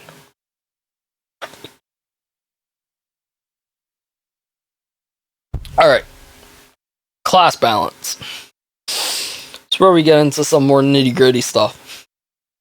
PvE, Brawler. Fix the rhythmic blows bug.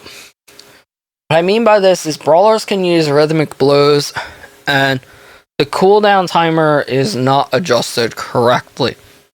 That's been an issue ever since Apex skills came out, that you use rhythmic blows.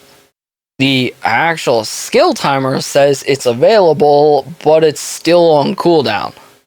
I don't know why this hasn't been fixed. Please fix it. Lancer. The class needs a damage increase across the board, and this is 40% increase for PvE only. If you give them 40% on PvE and PvP, Lancers will be way overpowered for PvP.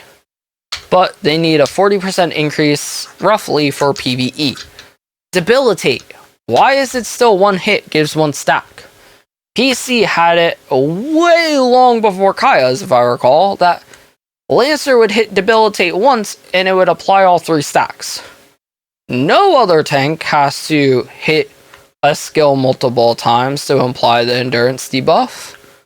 Yes, they have to hit it to refresh it, but not to get it to max value multiple times. So it would be nice for Lancers if you could just make it so they hit Debilitate once, they get all the 3 stack debuff, instead of having to hit it 3 times and then keep it up at 3, and then if they lose it, well, now they have to restack back up to 3. Making it just a one-time for a full debuff is more fair.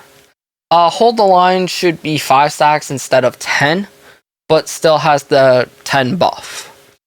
Meaning that instead of getting 10 stacks of hold the line for max, it should be 5 and keep the current max. Thus being that Lancers can get their max power, the less chance of them losing aggro, and just in general it would be a nice quality of life. I believe also PC made that change a long time ago. Misc, make Contagion not be resisted. Kind of dumb that Contagion gets resisted so much. Just make it not resisted. We'll go into a few other things about Misc that I haven't written down. Same thing with Lancers once we get to Priest, because there is a balancing thing that needs to be said about cooldown reduction builds. But overall, make Contagion not be resisted. Ninjas, Bleedstorm, increase the chi generation by 3 times. Currently it's 14, so increasing it by 3 times would bring it up to 42. It has a low crit rate, and it took our superior glyph, and it still does not contribute much, so having more chi from it would make it a more worth use skill. Burning Heart. The attack speed based should be increased, or make it attack speed based. I apologize, not increased. Just make it attack speed based and increase the crit chance of Burning Heart. For Boomerang Shuriken, increase the iframe on the second cast to line up with the actual animation of the ability, and increase the area effect to be able to hit smaller, thin targets. Some ninjas have a hard time with Boomerang Shuriken just not hitting the boss because it's such a wide skill that skinny bosses like Anthoroth are just like, hee, I can fit between them. Or whatever the issue is, just increase its hit range so that it can hit these guys. Decoy Jutsu, increase the iframe to make it line with every other backstab iframe window. So whatever it is, something with Decoy Jutsu that its iframe window is much shorter than the rest of them, and that's kind of silly that it's not the same. Inner Harmony, remove the RNG of chi generation, make it a consistent amount. Sorry, I put content there. It should be consistent. Consistent. There we go. Told you I'm dumb. I apologize. Inner Harmony Boomerang Shuriken. Increase the area effect to be able to hit smaller and thin targets. Same as Boomerang Shuriken. Inner Harmony Burning Heart. Remove the initial animation lock. Make it attack speed based. Increase the crit chance. Inner Harmony Fire Avalanche. Increase the area effect to be able to hit smaller targets, as we've mentioned before. Alright, Priest. Priest is Kaya's, and this goes with all cooldown builds, not just Priest Kaya's. This should go with Lancer's Shield if they ever get the amount of cooldown to make that infinite. Mystic Shields, Sork's Warp Barrier. Any skill that has survivability actually should have a cooldown cap. Now you might be saying, hey, shouldn't all skills have a cooldown cap? Well, I think a lot of players would quit. So we're going to go in between the two evils, and that make most skills like Kaya's have a cooldown cap. Kaya's, I think, should have a 12-second cap, meaning that no matter how much cooldown you build, Kaya's will not go past 12 seconds. It will not go to 11, it cannot go to 10, it is stuck at 12. Priest could still build cooldown to get their Divine Charge on a shorter cooldown, to get their Edict on a shorter cooldown, but cap skills like Kaya's. Thus being, the skill is too easily spammed right now to keep a team alive through all mechs by reapplying a shield and making it have a healing glyph as well, since it has that. It just makes the content really easy with any group that has a priest. And what I mean by this is, no lie, when Sushi ran AAHM with myself and a few friends, she actually got her Kaya's down to, I think, a 0 or 2 second. And she was like, let me put the healing glyph on. I'm kind of curious. And sure, we were all experienced players, but we all would eat mechs too because we were just lazy. It wasn't a speed run. It was just a normal run that we were just trying to kill the boss as fast as we can. So we wouldn't do mechs. We just eat through it like normal. Well, she was keeping us alive by just spamming Kaya's. And the issue with that is that not only does the skill heal with the glyph, but it reapplies the shield every time pressed. So when a priest or any healer with any class that has a shield sense can just keep using that same skill over and over and over again, it's physically impossible to die to anything that's not a instant death mech. Being Arcanine's timer hits 0, Bahar's timer hits 0, Bahar doesn't get regressed and doesn't get stunned correctly. Yeah, she won't eat those mechs. But most people don't mess that shit up anyway, unless they're learning or someone does a stupid. So that's why skills like Kaya's should really have a cap, because it's a little ridiculous. And the same thing with Lancer's Shield. And Lancer's Shield actually has been tested that anyone who could get it down, there's this debuff on you that if you break the shield early, or you can't have it reapplied after it right away. There's a cooldown that it needs to go away. This debuff needs to go away before you can get the shield again. So something along those lines to make it so that, yes, players would still build soul stigmas for their crack damage, but not for survivability.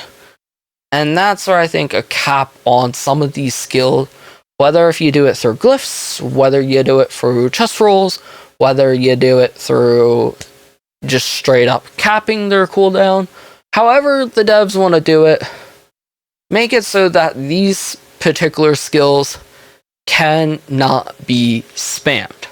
Now, another issue with Kaya's and Mana Charge on Priest is the Trinity Wheel. Overall, the Trinity Wheel and any wheel system for player skill should technically be removed. And there's an issue with those skills on that wheel not working with anyone that has very high ping. If we could remove the wheel system, let players put the skills on their bar how they'd like to see them, and then fixing the whatever it is, fixing the lock-on ping delay issue would be great for all players, just making it an instant cast that automatically goes to everyone in an area. Very similar to Mystic's aura. Mystic casts the aura, it immediately applies to the players.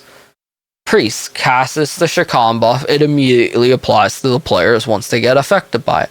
Just make Kaya's mana charge and other skills like that work the same.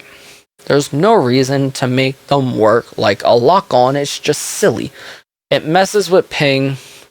If you guys can revert that to how it used to work, that would be great. And like I said, with the whole wheel thing, even Mystic's wheel is very frustrating for them, because when you go into a wheel, it takes a second for the wheel to also close, if they did or didn't use the skill. Now, if they used it, that's great, but if they didn't use it and they have to close it because they have to do a mech, it just causes so much issues that wheels for consumables before fight is fine. Wheels for mounts before fight is fine, but wheels for skills,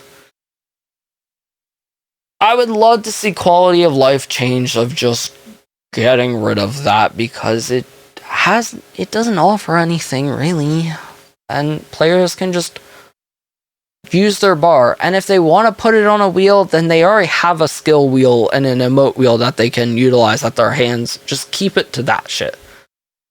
Alright, enough of that rant. Into Valkyrie's God's Fall. Reduces cooldown from 3 minutes and 30 seconds to just 3 minutes. God's Fall is literally the only DPS skill that has a higher cooldown than Brooch.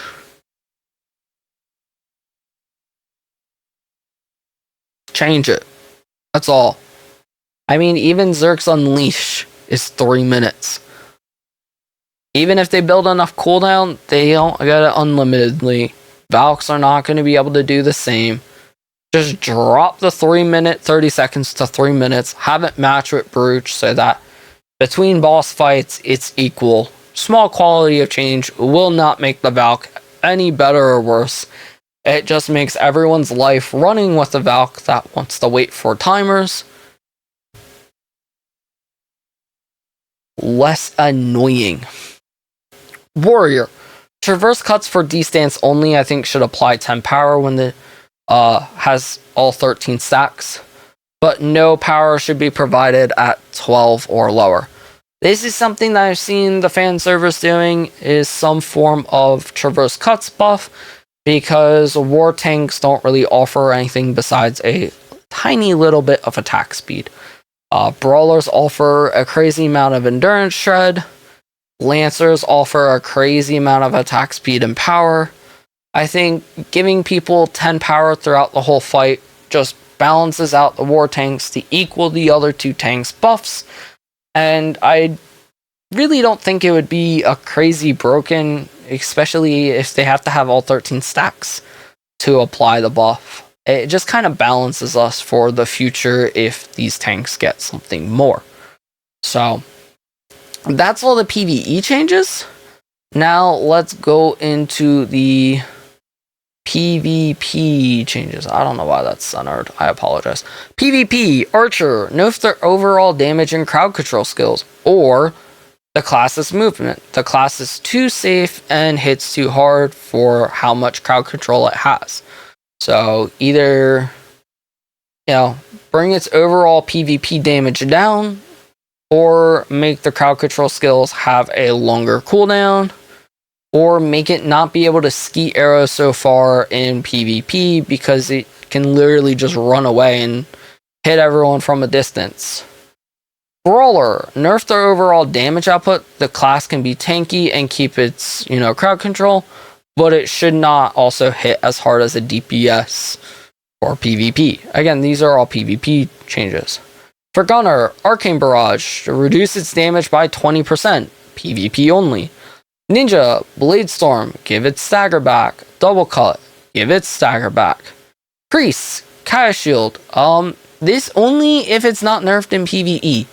If it's nerfed in PvE, you can kind of ignore this because then it has a cap and can't be spammed. But if it stays for PvP, and you guys actually take the time to do PvP changes, reduce the shield strength by 50% and make it no longer give KD stagger immunity in PvP. Again, as dumb as it is that priests can literally Kaya shield you through every dungeon, they can Kaya shield you through every PvP fight. So, for PvP, that should change majorly if it's not changed in overall. Reaper's Dark Binding reduces damage by 60%. Slayer, fix the anti-heal bug. Sorks, Sleep, increase the cooldown, or I guess decrease the cooldown. Make it a longer cooldown. Stun Trap, increase the cooldown. Same thing. Sorks are crazy with their stunning.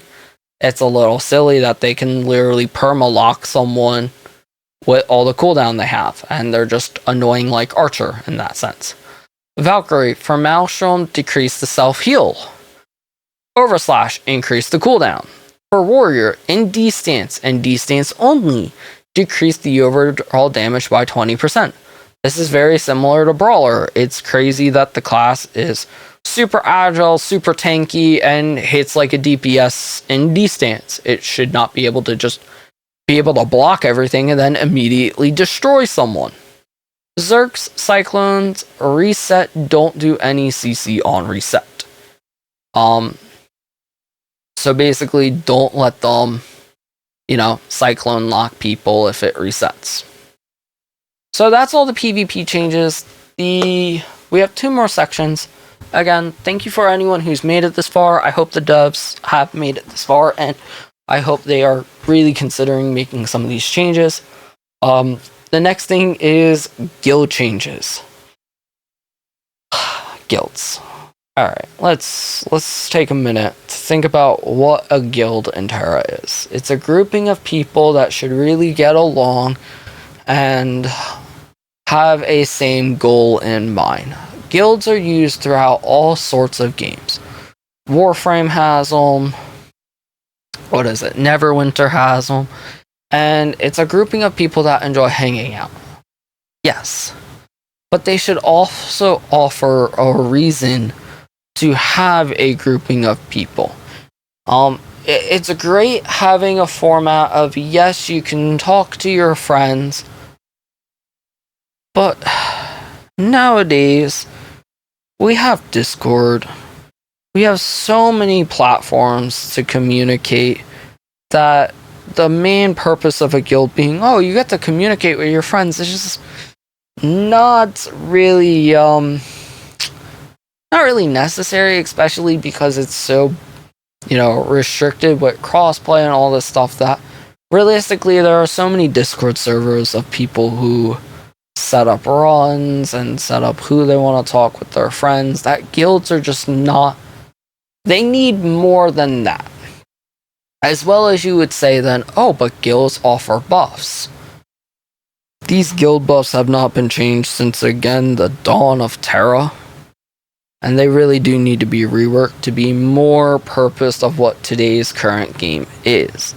And we'll get into all of that. But guilds need love, and badly. So the first thing I want to bring up is a guild ban. And yes, we have rally. This is different to rally. This isn't, a rally ban. This is a specific ban for guilds to fight. And this can be something small, fun to add to the game, and a very simple concept. It doesn't have to be complicated. Guilds can go to their guild hall and teleport to an arena with a BAM or a boss that can be rotated with dungeons, and they can fight it as a guild. The BAM can only be fight with other guildmates, thus giving a reason to be a part of a guild. You won't be able to necessarily go in and solo this BAM. You'll want to go in with maybe 5, or you can make it a raid of the whole guild can go in and fight this BAM. And again, you can rotate it every 3 months with dungeons. You can also keep your life simple, guys. Just put in a boss that's not currently in the game. Maybe you go in for one rotation and it's Chandra Manaya for 3 months. And then maybe 3 months later, it's one of the bosses from Gossamer's Vault. Changed a little. Maybe it's, second boss of, I don't know, Lilith's Keep. It's the spider. Who knows? Just, you can keep it. You don't have to program anything new for this. You're just applying bosses somewhere else to give people more things to do, and now give guilds a reason. And you can make the band boss scale to the size of the guild party if you want, kind of like Guardian Legion missions, or you can keep it so that it's equal balance for everyone. And the reward could be materials, gold.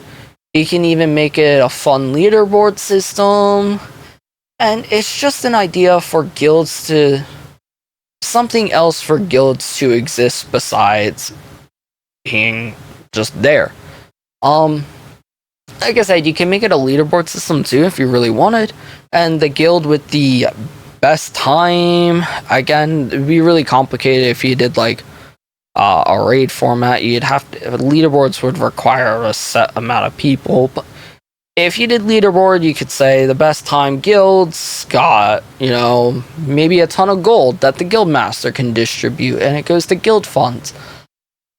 Just something to add for guildmates to do with other guildmates, and a reason for people to join active guilds. I mean, right now in the game, I gotta say, I'm probably in a guild that literally...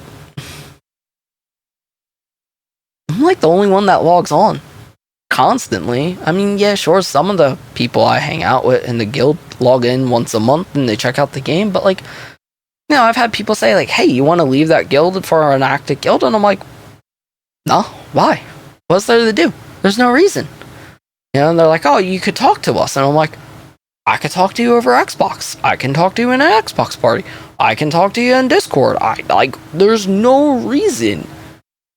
This would give a reason to make guilds have active members. And if you make the loot worth it, it's incentive. So, the next thing is guild buffs. Listen, these guild buffs haven't, like I said, they have not been fucking changed in forever. And it's stupid. You know what? I'm even looking at the game. And let's look at the guild buffs. And you know what? This is our great time. I can even pull the game up and explain a little.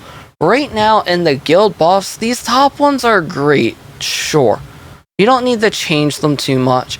And the banking and the guild expansions are great for active members if you give guilds more reason.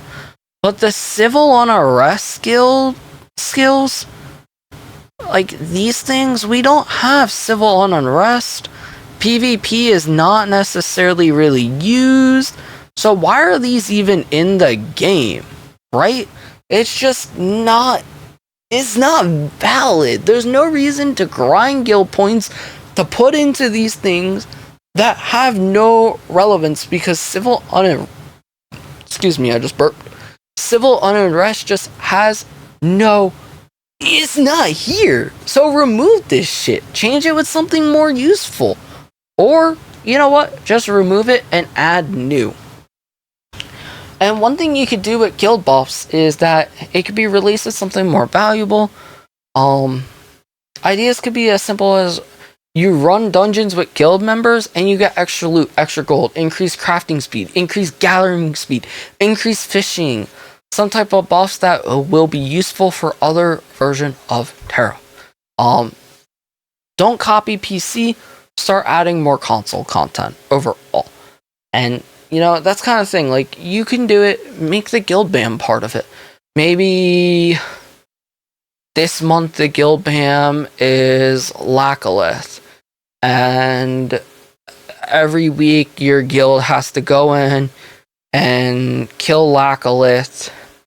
And once you succeed for a whole week, your guild gets extra gold from every dungeon by 2,000 gold. Or maybe all your dungeons give an extra 0.5 loot when you're running with a full guild group. You know, and this insane, you know, this entices players to play with guildmates, create active guilds, run with guildmates, and not just do their own thing. As an MMO, it should bring the community together and make communities inside of it. And right now we don't have that.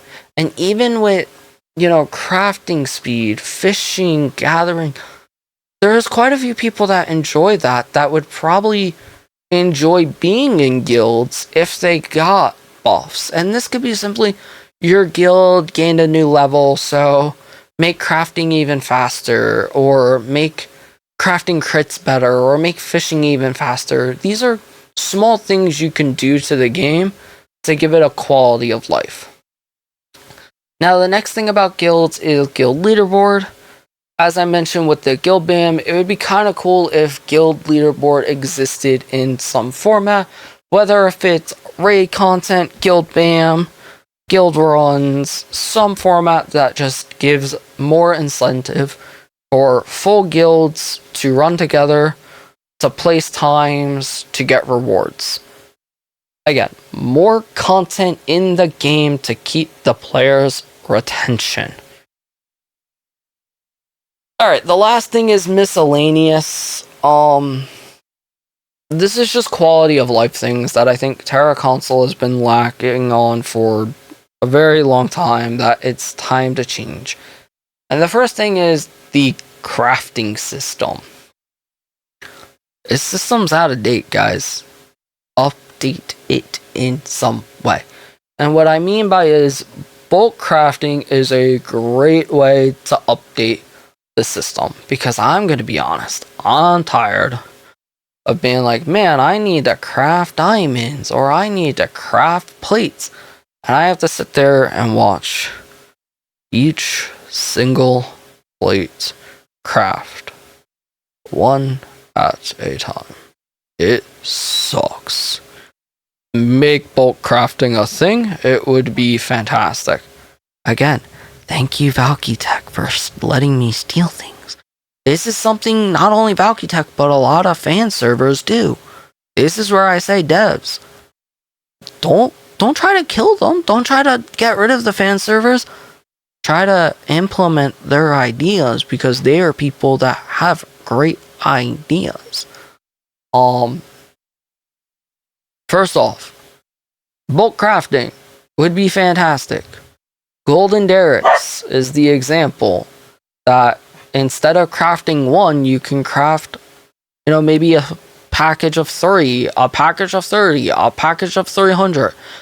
And it would still cost the same. It's not like, oh, I want to do a mass craft, so now charge me $1 million. No.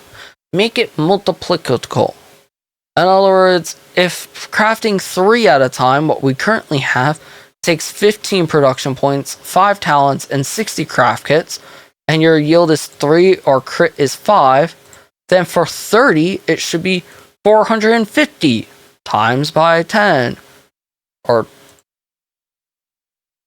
I might have done that math wrong. You get the point. Times by 10, times by 10, or times by 30, wherever it should be. Same thing, the yield is 30 and the crit is 50. For Golden Derricks, 300. I added a 0. You just add the extra 0. I think I actually did mess up this math. I'm going to be honest. It should be 150, I think. But you get my point. It should be a multiplicative. I do apologize. I messed up the math. And the yield should be 300 and 500 for crits.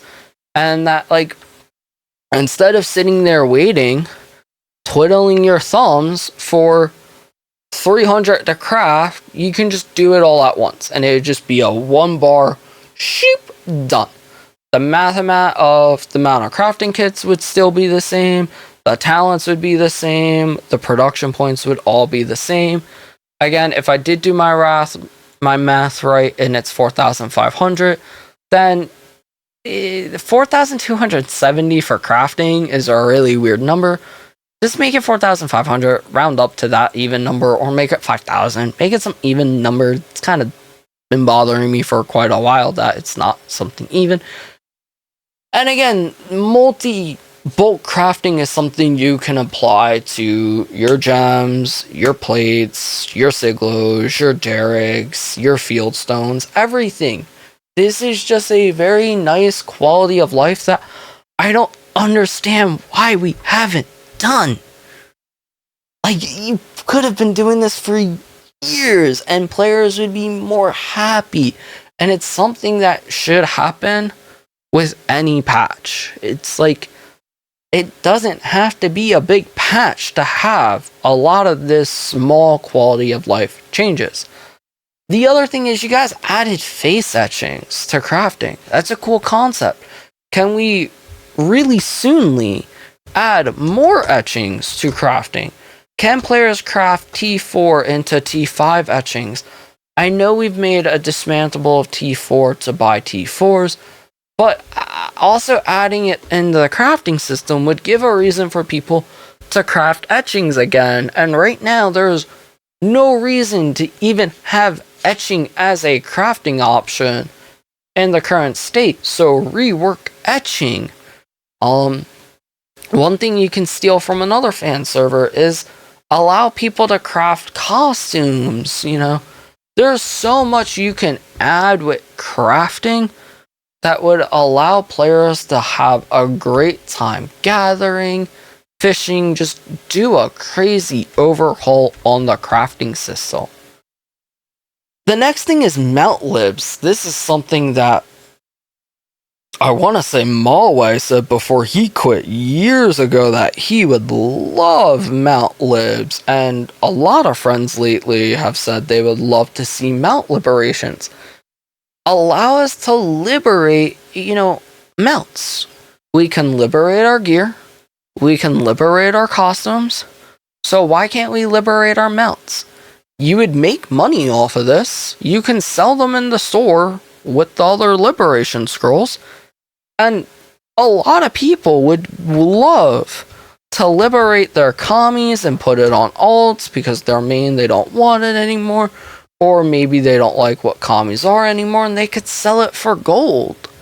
And this is something that a lot of people would love to see. And I think you guys would truthfully, I know I've said I'm tired of the pay to win stuff, but this is a good thing to have pay for. This is something that players would buy, that would make you money. It shouldn't take much to do, because all you do is when you liberate your mount, it would turn it back into the skill book that can be tradable. Make it have a limit, just like gear, costume. Easy. That is easy cash in your pocket. I don't know why you haven't done. The corgi's even upset. Yes! The last thing is a wardrobe system, and this is something that PC I know had before it got shut down. And you guys kind of have a weird system where we can preview costumes, but I think if you implemented a wardrobe system where people could, in the pause menu under character, click on wardrobe, they could preview any costume and fashion item in the game on their character. That way, if they see the item, they can see what they're getting before they get it. The trade broker preview is just kind of bad. And then if you even want to start selling more costumes in the store easier through Tera coin, you can link the wardrobe system to how much this costume costs in the Tera coin, or you can link it to the transfer of trade broker, Tera coin, what packages get it, so on and so forth. That's something that a lot of games have. I know Warframe has something that you can preview skins of a Warframe, and while previewing it, you can select it to bring you where you can obtain it. And I think this would just make a lot of people who like fashion love the game even more. So, wow, that's the end. Like I said, I'm probably gonna edit this just a tad bit more. I know some of my page tabbing wasn't exactly where I wanted it, and I want to clean out some of the formats a bit more and make it just look a bit more pretty before I send it to the devs. Again, I hope they've watched this video to understand my words a bit more. God, that's a lot of stuff. This is a long video. Thank you if you made it this far. You are absolutely amazing and fantastic. If you have, go ahead and hit that like button. Because seriously, yeah, liked something, I hope, inside of here. Let me know in the comment section what you think the dev should add first. I really hope to see all of this stuff implemented before 2024, because there's new games coming out, and they ain't messing around. And console, you better step up, or you're gonna have some real competition, and your game is... I wish you the best of luck.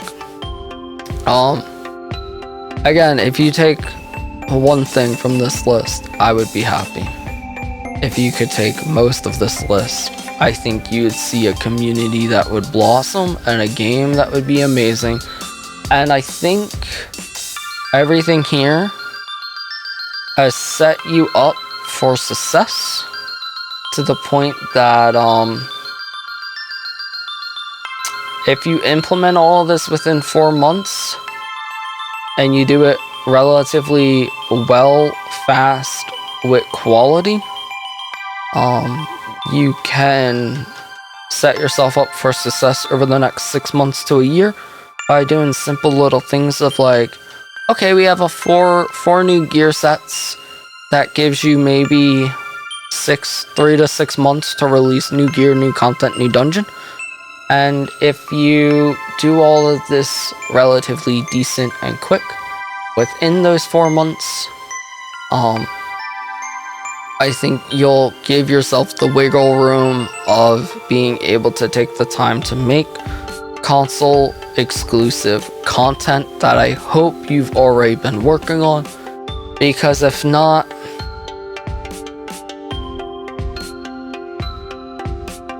it's not good. You have so much you can take from PC and utilize so quickly to make the game better, to set yourself up to make the game great. And yeah, I hope to see it. Again, I did this a while back in January with a whole different layout. This document will be available 2 weeks after today. I'm sending it to the devs. Right now I'm recording. Not all I'm recording, but after I'm done recording this, I will edit the last bits and send it over. And yeah, I really hope to see these changes go through. That's about it. I hope to see you in Aboria, gamers.